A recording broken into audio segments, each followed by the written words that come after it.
यह एक कायराना बुज़दिलाना हमला था राफा पर। राफा जहां सैकड़ों लोगों को मार दिया गया हमलों में, एक के बाद एक बड़े रॉकेट हमले किए गए। नमस्कार साथियों, मैं आपका साथी सतीश कुमार स्वागत करता हूं आपके और मेरे YouTube channel Satish Kumar SK। Rafah क्या है, आज हम इस पर बात करते हैं।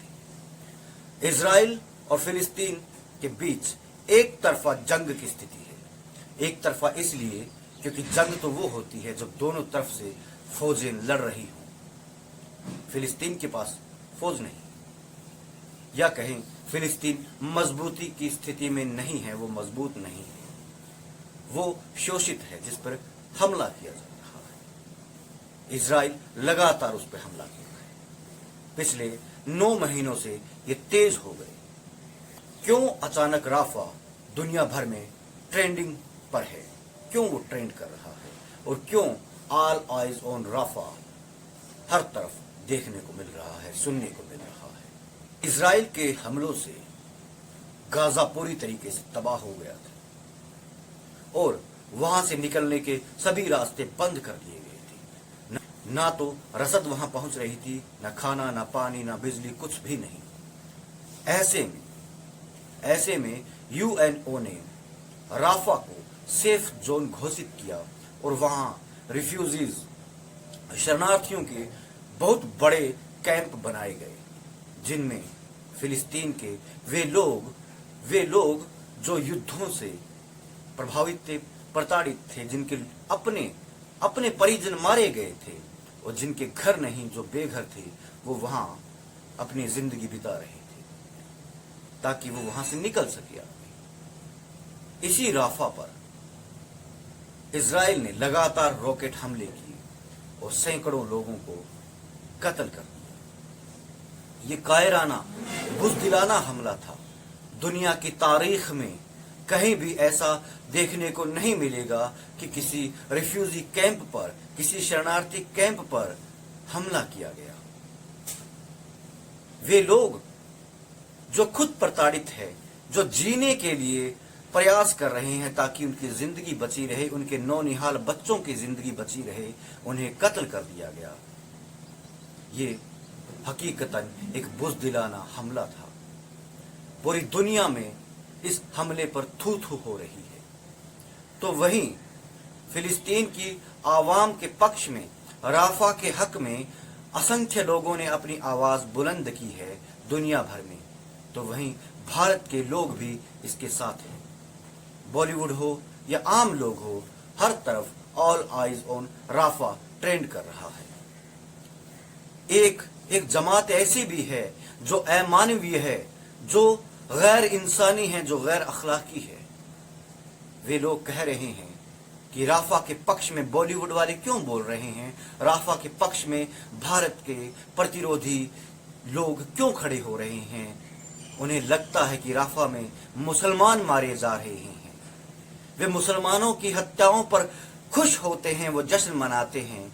उनमें ये बड़े बड़े यूट्यूबर भी शामिल है जो ये साबित करने की कोशिश कर रहे हैं, जो ये स्थापित करने की कोशिश कर रहे हैं कि हम जिसे चाहेंगे, आपको उन्हीं के हकों में बोलना होगा, आपकी अपनी कोई मर्जी नहीं होगी। अभी तो चुनाव का परिणाम आया भी नहीं है और ये लोग अपनी दादागिरी, अपनी तानाशाही थोपने लग गए हैं। कैसे भूला जा सकता है इस दौर को। ये विकट दौर है भारत के लिए, ये शर्मिंदगी का सबब है भारत के लिए, जब विख्यात क्रिकेटर रोहित शर्मा की जीवन साथी रितिका साजदेह ने ऑल आइज ऑन राफा अपने इंस्टाग्राम स्टोरी पर लगाया तो हिंदूवादी जमातों ने उन्हें घनघोर ट्रोल किया और उन्हें वो डिलीट करना पड़ा। ये ट्रोल पार्टी, ये जो कभी बॉलीवुड को निशाना बनाती है, कभी उन लोगों को निशाना बनाती है जो प्रतिरोध के लिए खड़े होते हैं, ये नहीं जानते हैं कि ये क्या कर रहे हैं और बाद में इन्हें पछताने का भी मौका नहीं मिलेगा। राफा पहले गाजा हुआ था, अब राफा विश्व इतिहास में ये सबसे बड़ा कलंक, सबसे बड़ा धब्बा है, क्योंकि ये एक कायराना बुज़दिलाना हमला रहा है।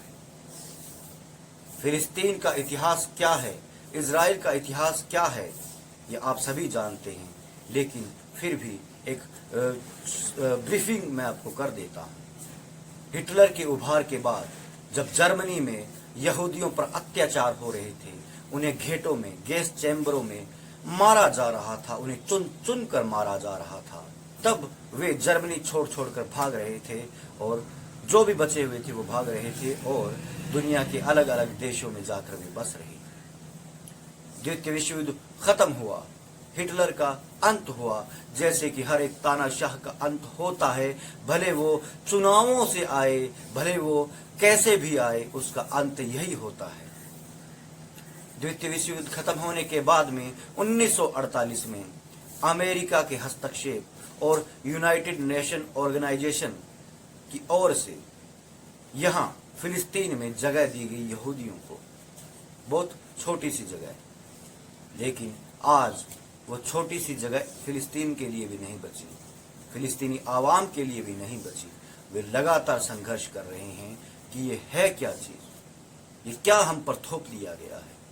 जबकि इसी बात को बिना किन्हीं बेहतरीन तर्कों के, बिना किसी ठोस तर्कों के, चिकनी चुपड़ी बातों में परोसते हुए ये भारत के फासिस्ट यूट्यूबर, ये गोदी यूट्यूबर, ये गोदी मीडिया, ये फासिस्ट मीडिया, या कहें फासिस्ट तबके द्वारा संचालित मीडिया, ये स्थापित करने की कोशिश करती है कि यहूदियों की जगह थी, यहां तो यहूदी आने ही थे। अगर ऐसी बात है तो फिर आपको भी जाना ही था। बकौल लोकमान्य बाल गंगाधर तिलक, आर्य मतलब सनातनी, ये तो आप खुद बाहर से आए हुए हैं। विख्यात आलोचक रामविलास शर्मा भी यही कहते हैं, ये तो मध्य एशिया से आए हुए हैं, कोई कहता साइबेरिया से आए हुए हैं, फिर भारत में क्यों बैठे हो आप? अगर यही रहेगा तो फिर ये तो कहना ही पड़ेगा कि इंसान की उत्पत्ति अफ्रीका में हुई, फिर क्यों हम यहाँ हर तरफ काबिज हुए बैठे हैं, चलो अफ्रीका। ये गलत है, ये गलत तर्क है। इस तरीके के तर्क नहीं होते, ये कुतर्क होते हैं। खैर, जाने से पहले हर बार की तरह अगर आपको वीडियो पसंद आए तो लाइक कीजिए, चैनल को सब्सक्राइब कीजिए, बेल आइकन दबाना न भूले। विदा।